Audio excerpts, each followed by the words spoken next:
My name is Lynn McComas, and I'm a seasoned, doctorally prepared nurse practitioner.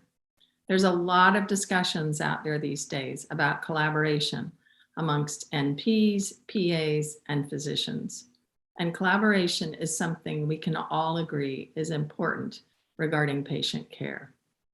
Along that line, I'm here today with my PA friend and colleague, Dr. Sam Wijesinghe. Welcome, Sam. Hello, Lynn. Sam is the co-director of clerkship education and a clinical assistant professor at the Master of Science Physician Assistant program, Stanford School of Medicine. Sam practices at Adventist Health Central Valley in the areas of family medicine and HIV medicine. Sam is also the author of a wonderful book called 101 Primary Care Case Studies. The book was a result of a collaboration between PAs, NPs, and physicians.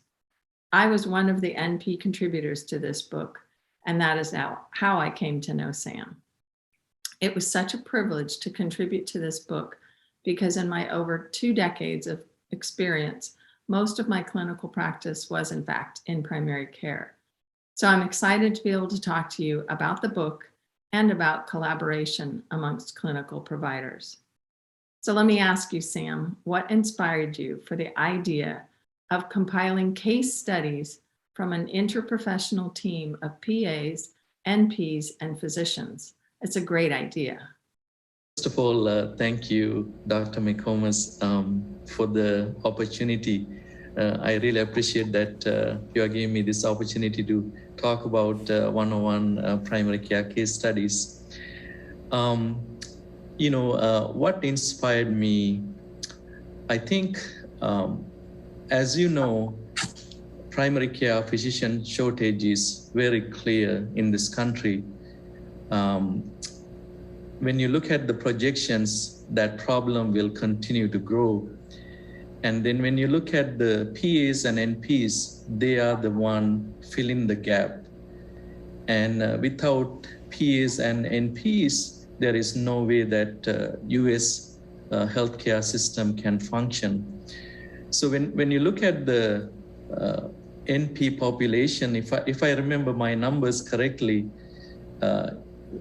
with that population, NP population, about 70% of them, approximately about 70% of them are in primary care. And then when you look at the PA population, about 26% of them are doing primary care. So you can clearly see PAs and NPs play a very vital role in primary care medicine. Physicians are there, that's about one third of primary care provider population. So I really wanted to demonstrate that through 101 primary care case studies. And I think when we work together, we are much better together. And we need to understand our strengths and then work together. Then we will be able to provide the best care to our patients. Yes, the clinical diversity of the contributors is truly impressive. Sam, can you share with us how you ended up bringing these different authors together? If you remember, Lynn, I know that you're a big part of the book. There are 26 PAs, 13 NPs, and 12 physicians. They contributed their real cases to the book.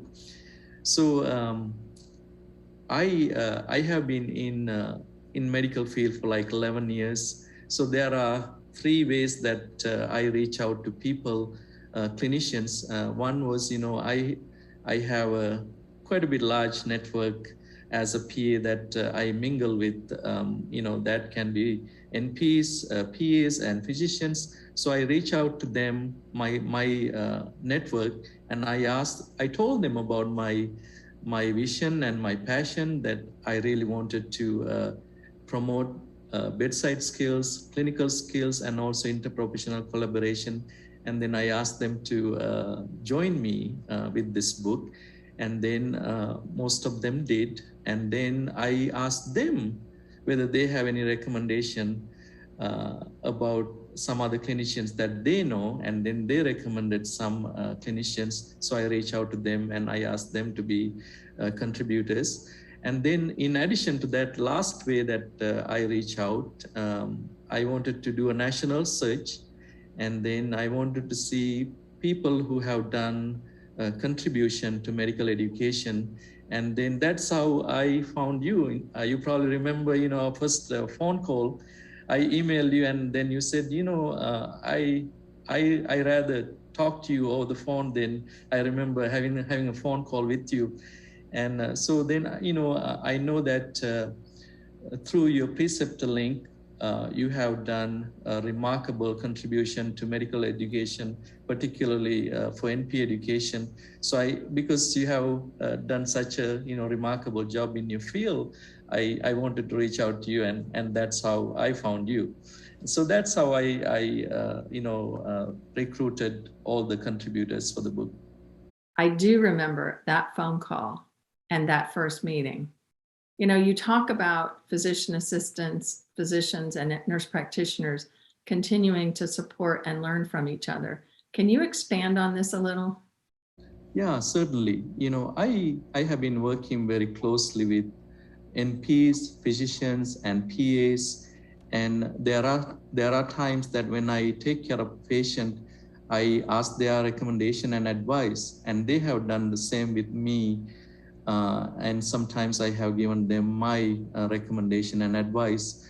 To give you a specific example, the clinic setting that I am in, we have an NP that she's really good with urology care, and that is something she has some additional training. So when I have a patient that I want to take care of, and if it's a urology related issue, I reach out to her, and then she gives me her expert opinion on that. And then I have another physician in my practice, and she has done some additional training in women's health. And then when I have a patient that I take care of in regards to women's health issues, then I reach out to her and I ask her advice and recommendation, and she's happy to help me with that. And then at the same time, if they are dealing with the patient who might maybe have HIV, they ask my advice and recommendation because I have some additional training in that field. So we all benefit from each other, and that's a win-win situation and very collaborative approach. And so ultimately, patients will have the most favorable outcome. So that's what I believe in. So I'm a fan of the book. How is 101 Primary Care Case Studies doing these days? Thank you for asking that question, Lynn. We just reached a big milestone. We just celebrated our first year anniversary. About 2 weeks ago, one of the medical schools in California, actually, they got in touch with me, and then they said, they are going to have the book in their medical library so that medical students have the access to the book.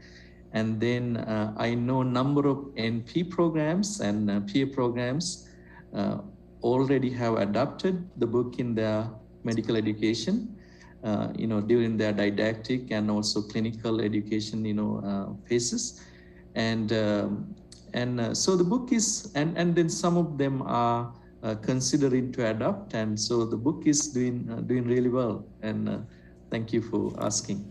So Sam, in closing, what piece of advice would you be willing to offer current and future clinicians? Excellent question. Thank you for the opportunity and asking that question, Lynn. I like to talk about two different things. One is comprehensive care.